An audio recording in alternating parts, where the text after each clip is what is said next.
We got a big story, which is head of the International Monetary Fund, Kristalina Georgieva, has warned that poorer countries could be facing economic collapse unless the world's richest economies agree to step up debt relief efforts, which should include speedy debt restructurings and suspension of debt service. Sub-Saharan Africa is sitting on some $702 billion debt. That's as at last year. That doubled from the figure in 2010, and a number of countries from Zambia to Chad to Ethiopia are facing tough debt situations. Joining me for a deeper analysis on this is a development economist, Professor Ken Ife. Professor Ife joins me from our Abuja studios. Good to see you again, Professor, on the show tonight. Oh, thank you for having me. We appreciate your coming through. Are you in support of this call for the suspension of debt service and the fast tracking of debt restructuring for poor countries? Oh, very much so, because this initiative came in last year and was extended to the end of this year. And so from what the CEO has written, she claims that about 60% or more of low-income countries are going to fall into serious default and fiscal stress. And we can avoid that fiscal meltdown if only that they can, one, restructure this debt, two, continue to suspend the debt service, and three, write down whatever they could. But, these three things, one or two of them need to happen because we can't really afford to allow all these countries to go into fiscal meltdown. Some African countries were mentioned, like Chad, like Ethiopia, and Zambia in that IMF blog, which Kristalina Georgieva were co-authored. What about big economies such as Nigeria? Does Nigeria need the debt servicing? Does Nigeria need the debt restructuring? Those countries were mentioned in the context of the common framework for debt treatment. Now, that involves players like the Paris Club and the other multilateral lenders on one hand, and then sovereign borrowers, and even some of them you mentioned, their case may actually have to do with subnationals involved in the debt and the complexity of it. Plus, of course, the private debts are also in the mix. And you see the private debts asking for parity of treatment with the sovereign borrowers. So it's quite a complex one, but it will ultimately help to streamline the borrowing treatment of borrowing, normal borrowing, and then see how that helps reduce debt ultimately. So it's very, very useful. But in case of Nigeria, in fact, the Nigerian situation can actually be summed up from the whole report written by the Fitch rating on Nigerian debt. It went into depth to discuss the risks around our economy and how it could impact on future financial arrangements, and then also released a lot more detail on political security and social risks, as well as environmental risks, because those can play up sometime in the future if care is not taken. For example, we all know about the security risk, we all know about the political risks heading into 2023. But the social risks are quite many. You have unemployment that is very, very high. You have poor educational outcomes. You have poor health situations, fighting still coming out of COVID. So all of these compound, and of course, poverty levels are just unacceptable.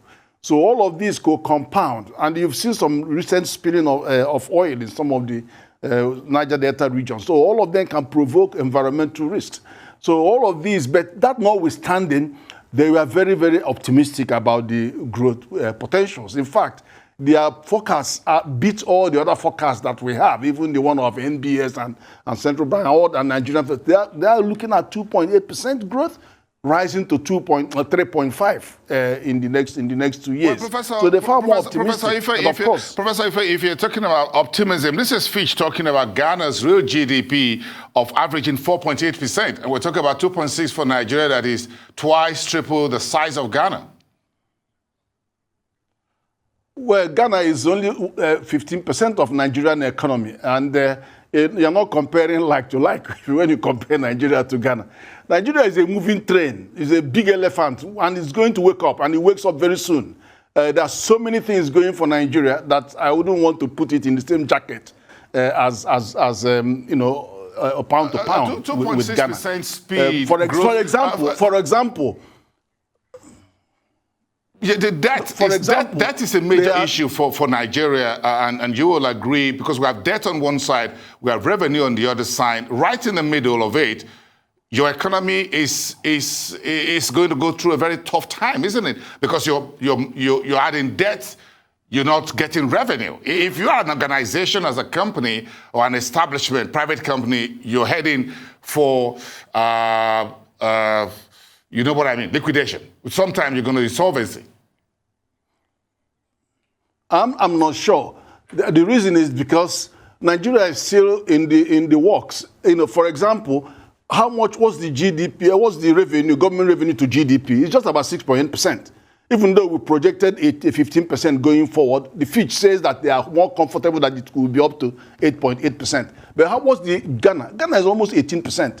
Look, what's the VAT in Nigeria, 7.5%. What is Ghana? It's over 50%. So the thing is that Ghana is reaching their limit in terms of what revenue they can generate. Nigeria is only beginning. The lowest revenue to GDP, government revenue to GDP in Africa. And it's beginning to come up. Look, PIA is likely to double the revenue from the FIRS. And we have seen significant increases. The VAT collection, 1.5 trillion.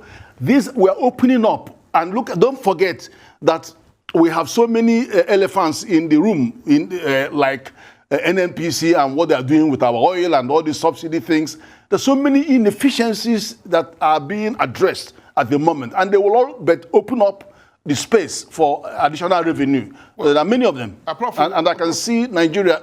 Professor Ife, we'll talk a little bit more about Nigeria, but just before we go on the first break on this conversation, the IMF asked the private sector creditors like Eurobond holders and others to also implement a debt relief similar to that of the DSS. Is that likely to happen? Do you think they would want to postpone a payment on Eurobond, or even when they are due for full repayment?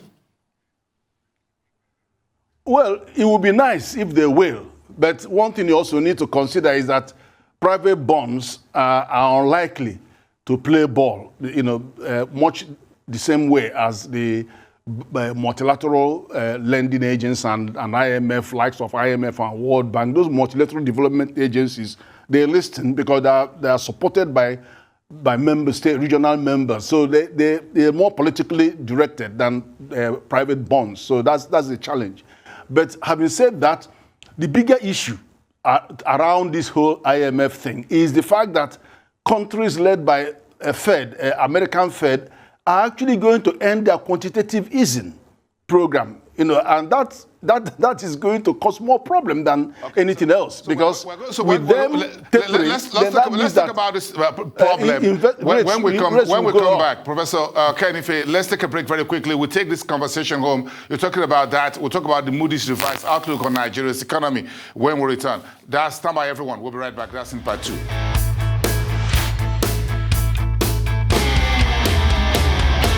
Back to ARISE Xchange. Now, in 2020, the 3 leading global rating agencies, Standard & Poor's, Moody's, and Fitch Ratings, placed Nigeria's economic outlook on negative reading. By March this year, Fitch Ratings changed its outlook to stable, while Standard & Poor's and Moody's kept their negative outlook on Nigeria. Last week, Moody's reaffirmed Nigeria's economy at B+ and revised its outlook to stable. Development economist Professor Ken Ife is still with us in our Abuja studios. Professor, let me allow you to finish off your thought around what the quantitative easing in the U.S., likely inflation outlook for the U.S. Fed, and what we expect in terms of rate hikes in the U.S. will look like for emerging economies such as Nigeria, and they look for debt cancellation, repayment, and Eurobonds. What will happen at the global marketplace when some of these issues begin to play out, not just in the US, but also in Europe? Yeah, with the ending of the quantitative easing, which is normalization of the monetary policy, we are going to see an increase in borrowing rates. The lending rates are going to go up, and then the inflation is going to also follow too. But what that may do is that, when you were talking about the capital importation reports across the states, across the region, portfolio investment has been outperforming foreign direct investment. And the first to disappear in this dispensation would be the foreign portfolio investment, because they're going to be going back to earn higher interest on the lending, and then they'll be earning higher interest than here, earning not only a low interest, but a high inflation of 15.99%. So whatever they get is cancelled out by high inflation. So we're not going to see more foreign direct investment, foreign portfolio investment in the context of a reversal in quantitative program. That's for sure. And then what that also will bring is they will bring tighter lending conditions, because it's inevitable. Once they start tightening up, they will also tighten the lending conditions. And so all those sweet bond buying programs will just go. They just go in. Well, do you consider it as good news for Nigeria, considering Moody's opinion that Nigeria's economy, which had been negative, is now being revised to a stable position? So are you bullish or bearish? No, I'm bullish on this particular account because it's good news, to be honest, because they considered in depth all the factors. They looked at the social, which I gave to you, the social vulnerabilities are just horrendous, which looks at employment and unemployment and poverty and all that stuff. So they're very, very, then they looked at political risk, they looked at security risk, they looked at environmental risk, which is playing out, but they still felt that on balance, when they looked at the economic aspect, that on balance, there's better hope. And let me give you some of the things that they looked at. First, our borrowing is going to continue. We know that because it's already captured in the MTEF and the borrowing plan. So we are going to borrow more money. And then don't forget that the CBN lending credit to the federal government through Ways and Means, which is very heavy, and it's about 15 trillion. That's going to be converted, we hope, to 30-year long-term loan, and with some moratorium that allows the government to get away with it in our 2-year moratorium. But having said that, they still feel that the other factors, such as the increase in the oil prices, and of course also the production volume, the fact that Dangote refinery is going to be coming on stream, the fact that 35 to 40% of our petrochemical imports and fertilizers are going to be displaced by production from Dangote. And then also the fact that there are other programs the government has, PIA is bringing in a lot of money. We know that with FIRS has said that their revenue will double to 10 trillion. So we are very, very optimistic. And many other measures that are going to be kicking in this current period. So in all of that probability, they see those as more likely to hold. And the strength of those improvements far outweigh the economic weaknesses that we have just discussed. And in that respect, they even voted a higher projection on our GDP growth to 2.8% by the end of next year and 3.5% in the 2023. So that is confident because they're even giving us better projection than what we ourselves, so in a manner and World Bank and IMF have been projecting. In a manner of speaking, you think that the economy is looking for a breakout, if I use that terminology from the market, is looking for a breakout either to the upside. You believe it's more to the upside than to the downside. But talk to me about the latest PMI, for example, the Manufacturing Purchasing Managers Index, and of course the third quarter GDP. If you put this together, where does that tell you about whether the economy is looking for that breakout? You sounds very optimistic. No, the economy is at the point of breakout. Let me explain. The PMI is only mirroring what the GDP figures third quarter has shown. There's massive recovery of the industry, especially the manufacturing sector, growing at 32%. That is huge. Although you have to take it against this time last year, it was quite low last year. But then the contribution of manufacturing to GDP is gone to 16%. And when you look at industries, it's 21%. So that is not, and you look at other components like construction, is over 40%. You look at trade, ICT is still there, 11% growth. So all of those actors that are growing the economy and showing that the non-oil revenue, the non-oil GDP is dragging the economy forward compared to oil. Now, the significance of this is this. We have now seen inflection in the revenue, government revenue, proportion of government revenue coming from non-oil. There's an inflection now. It's grown higher than the oil component of the revenue. Now, that means that the resilience of our economy has increased. If we have all those, you know, the area of oil is exogenic. So we don't have any control either on the price or on the production volume. But if it collapses again, with the government projecting 43% oil component of their revenue next year, and then that means that they are very, very unlikely to draw Nigeria into recession.